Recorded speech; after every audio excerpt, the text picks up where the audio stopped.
ITM university Gwalior के chancellor Ramashankar Singh ने लिखा है कि जब सोमनाथ मंदिर पर तोड़ने के लिए हमला हुआ कि उसे तोड़ दिया जाएगा, तो शुरू में सारे पुजारियों ने मंत्रोच्चार शुरू कर दिया, मंत्र पढ़ने शुरू कर दिए। इन मंत्रों में उस सेना को वापस लौटाने के मंत्र शामिल थे, वशीकरण यानी बस में करने के मंत्र शामिल थे, उच्चाटन यानी ध्यान हटाने के मंत्र शामिल थे, हराने के मंत्र शामिल थे और आखिरकार मारने के लिए भी मंत्र शामिल थे। कुछ नहीं हुआ, ना होना था। वो फौज एकदम नजदीक आ गई, आनी ही थी, कोई मुकाबले में था ही नहीं। तब सारे पुजारी मंदिर के अंदर के गर्भगृह में इकट्ठे होकर पूरे विश्वास से ज्योतिर्लिंग साक्षात शिव स्वरूप भगवान से कातर भाव से, बेचारगी से सस्वर गाकर मंत्रोच्चार करने लगे, मंत्र पढ़ने लगे कि हे भगवान आप प्रकट हो, तीसरा नेत्र खोलकर ये जो सेना बाहर आई हुई है इसको भस्म कर दें। कुछ ही समय वो सेना मंदिर में प्रवेश कर गई। बाकी इतिहास है, आप सब जानते हैं, ठीक है ना। और आजादी के बाद केंद्र सरकार ने सोमनाथ मंदिर का जीर्णोद्धार किया और आज वो इस रूप में विराजमान है। मैं आपको ये कहानी क्यों सुना रहा हूं? सेना मंदिर को तोड़कर चली गई, मंत्रों में जो ट्रेंड थे, दीक्षित थे, सारे पुजारी ब्राह्मण मारे गए। वो अपने ही झूठ में विश्वास करते थे, औरों को विश्वास दिलाते थे। सदियों से मंत्रोच्चार के मम्बो जम्बो में लोगों को उलझा रखा था और वो यकीन करते थे इसमें।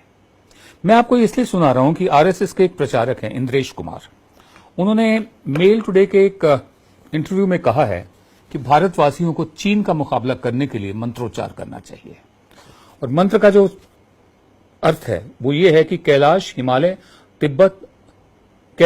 और तिब्बत चीन की आसुरी शक्ति से मुक्त हों।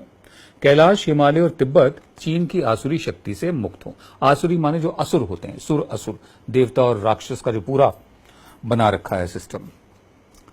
तो ये मंत्रोच्चार के जरिए चीन को हराने की बात कर रहे हैं इंद्रेश कुमार। क्यों ना, हमें तो हैरानी नहीं होती जहां इनकी स्कीम ऑफ थिंग्स में, इनकी समझ में पुष्पक विमान उड़ते हों, जहां गणेश जी प्लास्टिक सर्जरी से बनाए गए हों, जहां स्टेम सेल टेक्नोलॉजी ऋषि मुनियों ने बहुत पहले ही इजाद कर ली हो, जहां देसी घी के जरिए बच्चों को प्रिजर्व किया गया हो ताकि बाद में उन्हें खड़ा किया जा सके, तो वहां यह भी संभव है कि आप मंत्र पढ़िए और चीन की सेना एकदम डर के भाग जाएगी।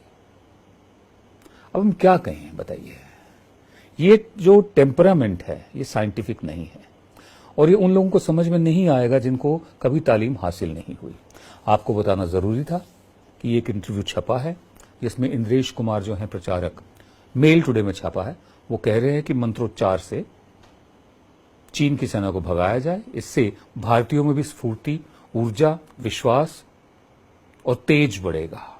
तो चाहे वो हिंदू हो, चाहे मुसलमान हो, चाहे सिख हो, चाहे ईसाई हो, वो इस मंत्र का जाप करें जो भूटान की सीमा पर इस वक्त जो चल रहा है, चीन के साथ हमारा स्टैंड ऑफ चल रहा है, eyeball to eyeball, मंत्र से अपने आप खत्म हो जाएगा, उनका ये मानना है। आप क्या मानते हैं? सोचिए। नमस्कार।